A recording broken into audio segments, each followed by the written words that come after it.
আসসালামু আলাইকুম প্রিয় শিক্ষার্থী। এখানে আমাদের আরো একটা অঙ্ক দেওয়া আছে। ওয়েভ ফর্মটা হচ্ছে একটা স্কোয়ার ওয়েভ। আর প্রশ্নে যেটা বলা আছে determine the RMS value of the wave form in figure, অর্থাৎ এই চিত্র থেকে বা এই ফিগার থেকে আরএমএস ভোল্টেজের মান বের করতে হবে, আরএমএস ভ্যালু।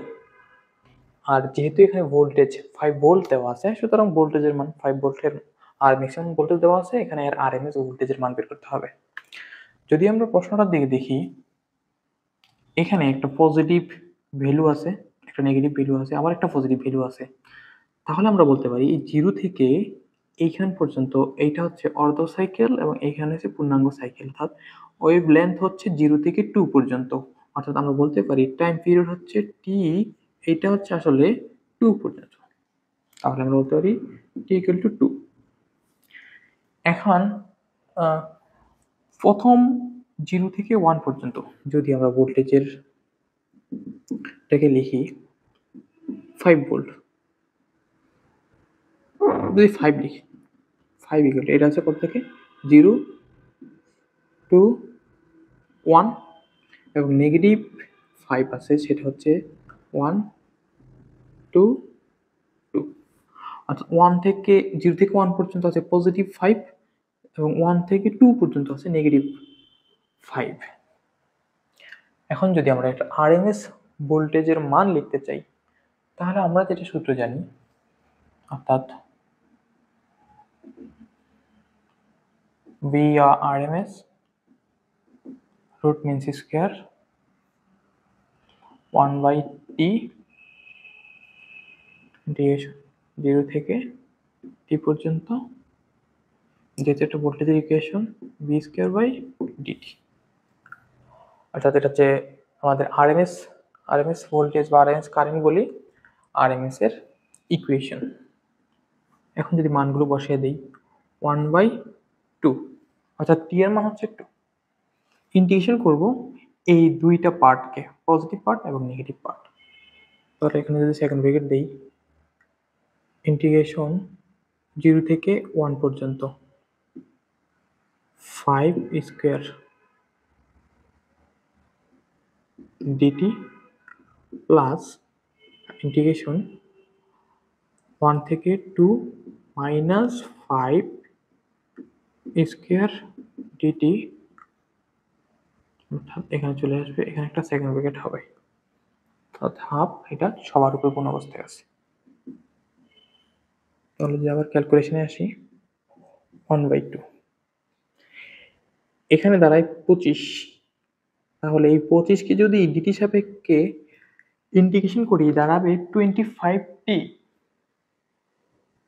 অর্থাৎ এখানে দাঁড়াবে 25t এবং লিমিট দাঁড়াবে 0 থেকে 1 প্লাস এখানে সেকেন্ড ব্র্যাকেট হবে, এখানে যেটা দাঁড়াবে, এখানেও যেহেতু এটা মাইনাস 5 আছে, এটাকে বর্গ করলে 25 দাঁড়াবে, এবং 25কে যদি আমরা ইন্টিগ্রেশন করি ডিটি সাপেক্ষে দাঁড়াবে 25t, এবং এখানেও লিমিট হচ্ছে 1 থেকে 2 পর্যন্ত, এবং এখানে একটা সেকেন্ড ব্র্যাকেট হবে, কারণ এই সম্পূর্ণটাকে 1 বাই 2 দ্বারা গুণ হবে, মান যেটা আসে 1 বাই 2।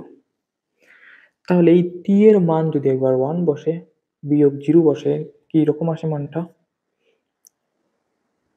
25 এর সাথে গুণন 1, 25 বিয়োগ, যদি t এর মান যদি 0 বসে তাহলে এই সম্পূর্ণটা 0 হয়ে যায়, তাহলে 0। এটা হচ্ছে প্রথম অংশের ক্ষেত্রে। প্লাস দ্বিতীয় অংশের ক্ষেত্রে এখানে যদি একবার 2 বসে বিয়োগ 1 বসে, তাহলে দাঁড়ায় 25 গুণন 2 বিয়োগ 25 গুণন 1। এখানে গুণন 1 দিতে পারেন চাইলে, বিয়োগ 0। আসলে একই মান দাঁড়ায়, সেজন্য আমি দেখাই নাই। এই যেটা, এটা এখানে এইটা, তাহলে মান যা আসে এখানে হচ্ছে 1 বাই 2, এখানে আসলে 25 থাকে, প্লাস এখানে আসলে এখানে 50 বিয়োগ 25, এখানেও 25 থাকে। তো এটুকু লেখা যায়। এখন যদি এটাকে যোগ করে দিই, তাহলে আসে হচ্ছে 50। তাহলে একবারই লিখে দিলাম 50/2, যার মান আসলে আসে √25। আচ্ছা, √25 মানে হচ্ছে 5 ভোল্ট। অর্থাৎ এই ওয়েভের ক্ষেত্রে আরএমএস ভোল্টেজের মান 5 ভোল্ট, যেটা আমার এখানে আসছে। তো আশা করি বুঝতে পারছেন। আমরা স্কোয়ার ওয়েভের ক্ষেত্রে এইভাবে লিখব, অর্থাৎ যে মানটা আছে 5 ভোল্ট, 10 ভোল্ট, 10 ভোল্ট, যেই ভোল্টেজের মানটা আসবে ওই ভোল্টেজের মানটাকে ডিটি সাপেক্ষে ডিফারেন্সিয়েশন করব। যেহেতু এটা কনস্ট্যান্ট চলে আসছে, কনস্ট্যান্ট মানে হচ্ছে আমরা এইটা এরকম জানি যে ইন্টিগ্রেশন ডিএক্স মানে হচ্ছে এক্স। যদি এখানে 3 থাকে 5 থাকে সেটা সামনে বসে যাবে। তো এইটা হচ্ছে সেই সূত্র, ইন্টিগ্রেশন এক্স ডিএক্স মানে হচ্ছে আসলে মূলত এক্স।